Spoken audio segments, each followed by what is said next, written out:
Bismillahir Rahmanir Rahim. In the name of Allah, the Beneficent, the Most Merciful.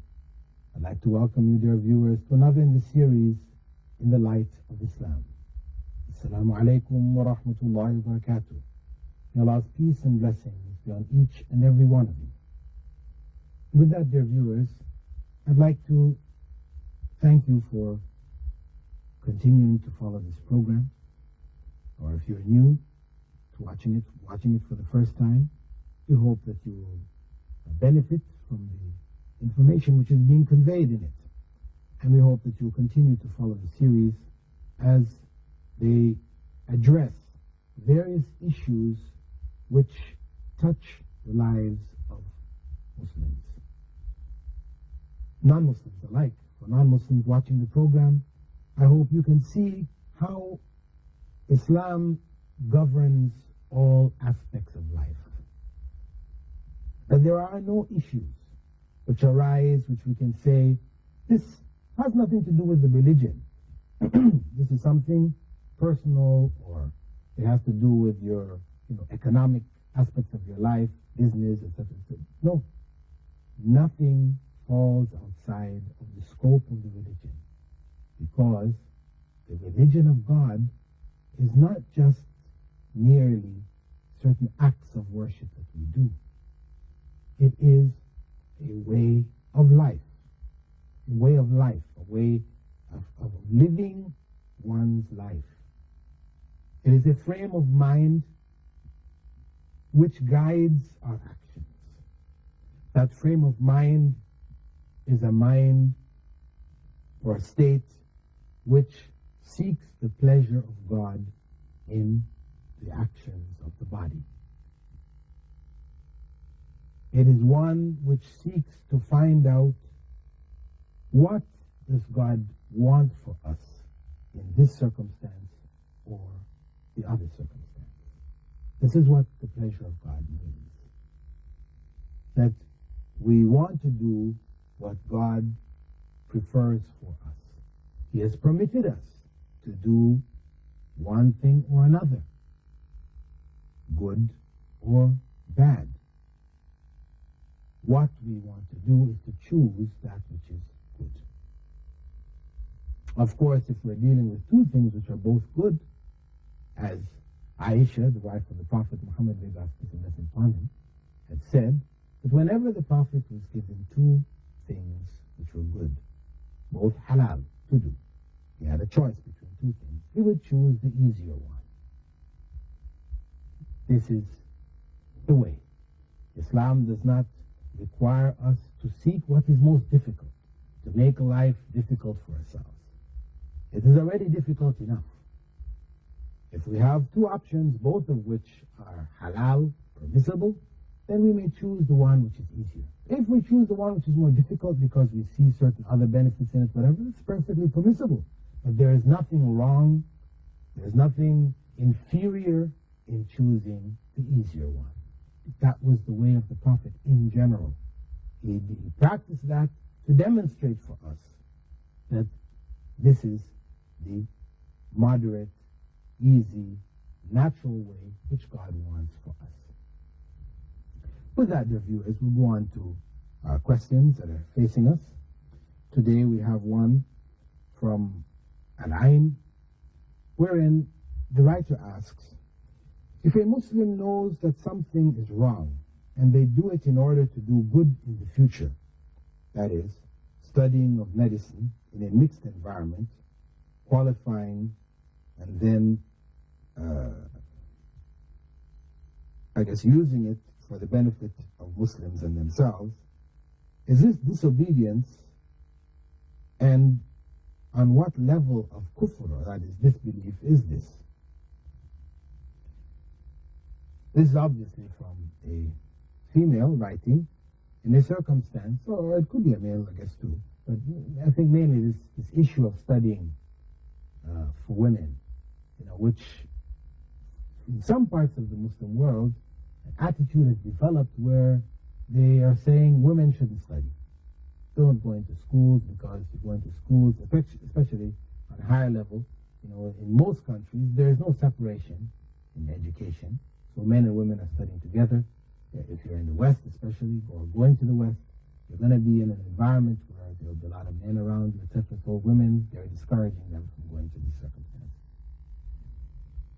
However, the Muslim nation is desperately in need of educated women. So, on one hand, they're trying to avoid a situation. And this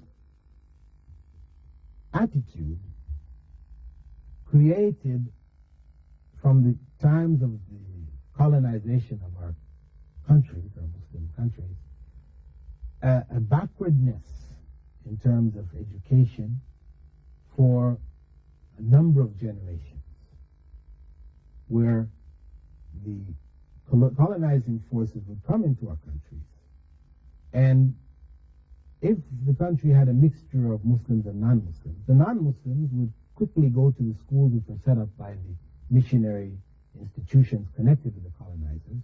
They would learn and advance and become the rulers, or those closest to the colonizing masters, and they would end up in the most powerful positions. Whereas the Muslims, in order to avoid their children being converted, because when they went into these missionary schools, they would be given other names. And generally speaking, they became converted to this religion. It was a ploy, this education was a ploy to convert people to Christianity. So Muslims, realizing this, tried to keep their children out of these schools, etc., in general. And so they tended, once the colonization process ended, and these countries became independent or whatever, and leadership developed, administration developed, it was in the hands of the non-Muslims. Now, there is some justification for trying to protect the Muslim society on one hand. Similarly, in this circumstance where people may try to protect the women from going into these circumstances. However, it is not enough for us to merely stop our women or our families from getting into these circumstances which are harmful. We have to develop alternatives.